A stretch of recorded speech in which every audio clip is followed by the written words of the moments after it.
నమస్తే, welcome to Telugu 360. మనతో మాట్లాడడానికి ఎమ్మెల్సీ బల్మూరు వెంకట్ అయితే ఉన్నారు. మాట్లాడే ప్రయత్నం అయితే చేద్దాము. అన్న నమస్తే అన్న.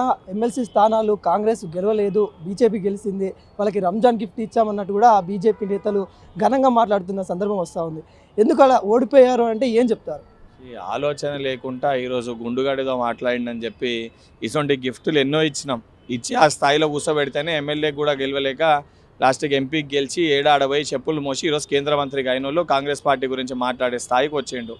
నిజంగా ఈరోజు మేము మొదటికెళ్ళి కూడా అన్నట్టు BJP, Bharatiya Janata party, BJP రిస్తదార్ సమితి వీళ్ళిద్దరు కూడా ఒకటే కాంగ్రెస్ పార్టీ ఓడించే ప్రయత్నం చేశారు. దాంతోపాటు ఇండిపెండెంట్ అభ్యర్థి కూడా పోటీ చేసి కాంగ్రెస్ పార్టీ ఓటు చీల్చడానికి ఇండైరెక్ట్గా బీఆర్ఎస్ పార్టీలో ఉన్న కొంతమంది వ్యక్తులు ఒక సెక్షన్ దీనికి సపోర్ట్ చేస్తూ మరి కొంతమంది ఆయనకు సపోర్ట్ చేసి ఓట్లు చీల్చి ఈరోజు ఫలితం ఈ విధంగా వచ్చింది. వాళ్ళు ఎన్ని ప్రయత్నించినా కూడా అఫీషియల్గా ఇదే గెలిచింది, ఇదే రకంగా గెలిచింది అంటే ఫుల్ ఫ్లెజ్డ్గా ఏం ఫస్ట్ పార్టీ ఓటుతోటి కంప్లీట్ వన్ సైడ్ వాళ్ళు గెలవలే. అంత చేసినా కూడా, అంత ములాఖాత్ అయినా కూడా హోరాహోరీని వచ్చి ఆఖరి నిమిషంలో సెకండ్ పార్టీలో వాళ్ళు బయటపడ్డారు. బయట పెట్టేదాన్ని చూసి దీన్ని ఈ వాపును చూసే బల్పని అనుకొని లేదు మేము మాకు అన్ని రకాలుగా మాకు ప్రజలు మద్దతు ఇస్తారు, సహకరిస్తారు అంటే ముందు ఈ మాట్లాడే వ్యక్తులు 11 ఏళ్ళకి వెళ్ళి కేంద్రంలో భారతీయ జనతా పార్టీ అధికారంలో ఉంది. అధికారంలో ఉన్నప్పుడు తెలంగాణ రాష్ట్రానికి ఎన్ని నిధులు తీసుకొని వచ్చారు, విభజన హామీలు ఎన్ని హామీలని నెరవేర్చారు, తెలంగాణ విభజన జరిగినప్పుడు ఉన్న హామీలలో ఎన్ని హామీలు నెరవేర్చారు, దానిపైన స్పష్టత ఇచ్చి దాని తర్వాత బయటకు వచ్చి మాట్లాడాలి.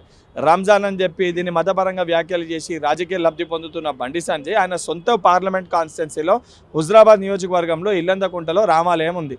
కనీసం నువ్వు రాముని పేరు చెప్పి ప్రతిసారి ఓట్లు దండుకుంటావు కదా, అసలు రామాలయానికి నువ్వు 2 సార్లు ఎంపీ అయినావు, ఎన్ని నిధులు తీసుకొని వచ్చిన ఆ గుడి అభివృద్ధికి అదన్నా చెప్పాల్సిన ఒక బాధ్యత ఆయన పైన ఉంటుంది. ఇవన్నీ కాకుండా ఏదైతే గెలిచిర్రని చెప్పి దాన్నే భుజాలు తడుపుకుంటే రేపు పొద్దున్న ప్రజలన్నింటినీ కూడా గమనిస్తారు.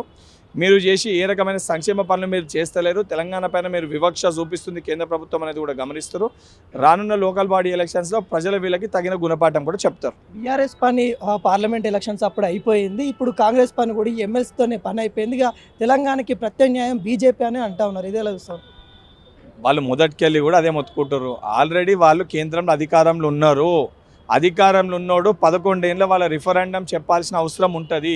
11 ఏళ్ళు నువ్వు ఏం చేసినావు, ఎన్ని నిధులు తీసుకొని వచ్చినాయి, తర్వాత నువ్వు రాష్ట్రం గురించి మాట్లాడు. అవన్నీ చేయకుండా మేము అదే అంటున్నాం, బీఆర్ఎస్ పార్టీ నీతో ములాఖత్ అయింది. ఈరోజు బీఆర్ఎస్ బీజేపీ రెండు వేరే వేరే కాదు, వాళ్ళు కథమైపోయారు కాబట్టి వాళ్ళని కూడా మీరు కలుపుకొని ఇద్దరు కలిసి ఈరోజు కాంగ్రెస్ పార్టీ పైన పడుతుండ్రు. మీరు ఎన్ని చేసినా కూడా ప్రజలు కాంగ్రెస్ పార్టీ పక్షాన ఉన్నారు. 100% ప్రజలు రేపు పొద్దున కూడా లోకల్ బాడీ ఎలక్షన్స్లో కూడా కాంగ్రెస్ పార్టీని ప్రతి చోట కూడా గెలిపిస్తారు. నిన్న తీర్బర్ మల్లన్న గారు ప్రెస్ మీట్ పెడుతూ అక్కడ ఓడిపోవడానికి గల కారణం రెడ్డి వర్గం అని చెప్తా ఉన్న సందర్భం అయితే కనబడతా ఉంది. తన సస్పెండ్ తర్వాత నిన్న అయితే ప్రెస్ మీట్ పెట్టారు. ఇదంతా ఇలా చూస్తూ ఉన్నారు. ఆడ గెలిచింది కూడా రెడ్డి వర్గానికి సంబంధించిన వ్యక్తే కదా. ఇప్పుడు ఒక వ్యక్తి నిలబడ్డప్పుడు విధి విధానాలు, party structure, party ideology, party చేసే సంక్షేమ పనులు అన్నీ కూడా పరిగణలోకి తీసుకుంటారు. ఇప్పుడు ఒక వ్యక్తి తనకేం కావాలో తను అడగొచ్చు, దాన్ని నేను వ్యతిరేకిస్తలేను. 100% ప్రతి వ్యక్తికి అడిగి తీసుకొని గుంజుకునే హక్కు ఉంది ప్రజాస్వామ్యంలో. కానీ ఇతరులని విమర్శించే హక్కు ఏ పార్టీ ఏ వ్యక్తి కూడా చెప్పరు. రాహుల్ గాంధీ కూడా ఎవరిది ఎంత పాపులేషన్ ఉంది వారికి అంత హిస్సేదారు ఇవ్వాలని చెప్పారు తప్ప పాపులేషన్ లేని వారిని విమర్శించాలి, వ్యక్తిగతంగా ఒక కులాన్ని ఒక మతాన్ని విమర్శించాలని అది కాంగ్రెస్ పార్టీ ఐడియాలజీ కాదు. ఐడియాలజీ ఫాలో కాకుండా నచ్చిన కొన్ని అంశాలు తీసుకొని వారి సొంత లాభాల కోసం, రాజకీయ లబ్ధి కోసము ఏదైతే వాడుకునే కొన్ని సామాజిక వర్గాలని మతం అడ్డం పెట్టుకొని, కులాలను అడ్డం పెట్టుకొని రాజకీయం చేసే ప్రయత్నం చేస్తారు. ప్రజలు ఇవన్నిటిని గమనించి ఎవరికి ఏ స్థానం ఇవ్వాలో అదే కల్పిస్తారు.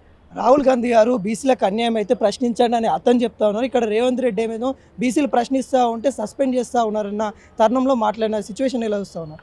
ఇప్పుడు ఆలోచన లేకుండా అధికారికంగా ప్రొసీజర్ ప్రకారంగా సర్వే చేసి అన్ని లెక్కల పరంగా ఎవిడెన్స్తో సహా అన్ని తీసి బయటకు తీసుకొని వచ్చి లెక్కలు చెప్పినాక వేగ్గా అక్కడ ఇట్లుండే ఇక్కడ ఇట్లుండే అని చెప్పి ఏదో బురద చల్లాలని చెప్పి ఇన్నర్ ఎజెండా వేరే పెట్టుకొని మాట్లాడే వ్యక్తులు ఈరోజు ఏదైతే క్యాస్ట్ సెన్సెస్ని స్వాగతిస్తూ ఎంతోమంది సోషల్ యాక్టివిస్ట్ మన రాష్ట్రం కాదు ఇతర రాష్ట్రాలకు వెళ్ళి కూడా దాన్ని స్వాగతిస్తుంది, ఇది జరగాలని అంటారు.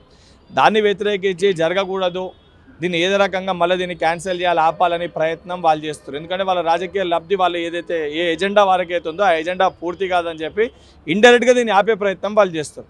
ఆ సామాజిక వర్గానికి చెందిన వాళ్ళు, ఆ కులాలకు చెందిన వారు వాళ్ళే రేపొద్దున వీళ్ళకి తగిన గుణపాఠం చెప్తారు. తీర్మార్ మల్లన్న గారు నిన్న సవాల్ విసిరారు. ఎక్కడైతే కులగణన జరిగిందో ఏ విలేజ్కైనా పోదాం, ఏ గల్లీకైనా పోదాం, మీ లెక్కలు తీసుకోండి. ఫస్ట్ తీన్మార్ మల్లన్న గారికి నేను కూడా సూటికి ఒకటే చెప్తా, అంత బలంగా ధైర్యంగా వారు ఇండివిజువల్గా ఇండిపెండెంట్గా తన బలంతో తను గెలిచినా అని చెప్పి భావిస్తే కాంగ్రెస్ పార్టీ గుర్తుపైన గెలిచిరు కదా, ముందు రాజీనామా చేసి మళ్ళీ ఎన్నికల్లో గెలిచి తర్వాత ప్రూవ్ చేసుకో నువ్వు.